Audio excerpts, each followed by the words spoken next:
മിഥുനം രാശി മകയിരം നക്ഷത്രത്തിന്റെ അവസാന പകുതിയും തിരുവാതിരയും പുണർദം നക്ഷത്രത്തിന്റെ ആദ്യ മുക്കാൽ ഭാഗവും ചേർന്നിരിക്കുന്നതായ മിഥുനം രാശിക്കാർക്ക് പൊതുവെ വ്യാഴം ജന്മത്തിൽ നിന്നും രണ്ടാം ഭാവത്തിലേക്ക് മാറുന്നൊരു സമയമാണ്. വളരെ വലുതായിരിക്കുന്നൊരു നേട്ടം ഉണ്ടാക്കുന്നൊരു സമയകാലഘട്ടമായിട്ടാണ് ഇനി വരാൻ പോകുന്ന സമയകാലഘട്ടം മിഥുനം രാശിക്കാർക്ക് പറഞ്ഞിരിക്കുന്നത്. കാരണം പലതരത്തിലുള്ള വിഷമതകളിൽ നിന്നിരുന്നതായ ജന്മവ്യാഴ രീതിയിലായിരിക്കുന്ന വിഷമതകളും കാര്യങ്ങളിൽ നിന്നെല്ലാം മോചനം ലഭിച്ച് നല്ല രീതിയിലുള്ള ഗുണങ്ങൾ ഉണ്ടാകുന്ന ഒരു സമയം എന്നാ പറയുക. വിത്ത് ധനാപ്തിം എന്നുള്ള പ്രമാണപ്രകാരം ധാരാളം സമ്പാദിക്കുവാൻ പറ്റുന്ന സമയമായിട്ടും തൻ്റെ കഴിവുകളിന്റെ പരമാവധി ശ്രമിച്ച് എല്ലാ മേഖലകളിലും വിജയം കൈവരിക്കാനും പറ്റുന്ന ഒരു സമയമായിട്ടാണ് പറയുക. തൊഴിൽ രംഗത്തെല്ലാം തന്നെ പലതരത്തിലുള്ളതായിരിക്കുന്ന മുന്നേറ്റങ്ങളൊക്കെ സാധ്യതയുണ്ട്.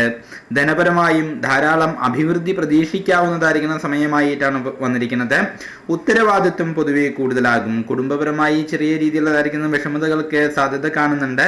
ശാരീരികമായിരിക്കുന്ന അസ്വസ്ഥതകൾക്കെല്ലാം തന്നെ കുറവ് പ്രതീക്ഷിക്കാവുന്ന ഒരു സമയമായിട്ടാണ് വ്യാഴന്റെ ഈ മാറ്റം കൊണ്ട് മിഥുനം രാശിക്കാർക്ക് നല്ല രീതിയിലുള്ളതായിരിക്കുന്ന ഗുണങ്ങൾ പ്രധാനമായിട്ടും വരുന്നതാണ് പറഞ്ഞിരിക്കുന്നത്. തീരുമാനങ്ങളെല്ലാം തന്നെ നല്ല രീതിയിലുള്ള ഗുണകരമായിട്ട് വരാനും എടുത്ത തീരുമാനങ്ങളെല്ലാം തന്നെ ഫലപ്രദമായി നടപ്പിലാക്കാനും കഴിയുന്ന ഒരു സമയമായിട്ടാണ് പറഞ്ഞിരിക്കുന്നത്. വാഹനപരമായിരിക്കുന്ന അഭിവൃദ്ധി, പുതിയ സ്ഥലം, ഭൂമി മുതലായുള്ളതായിരിക്കുന്ന സകലവിധ ഗുണങ്ങൾക്കും ഉള്ളതായിരിക്കുന്ന ഒരു ചാൻസ് പ്രധാനമായിട്ടും സൂചിപ്പിക്കുന്നുണ്ട്.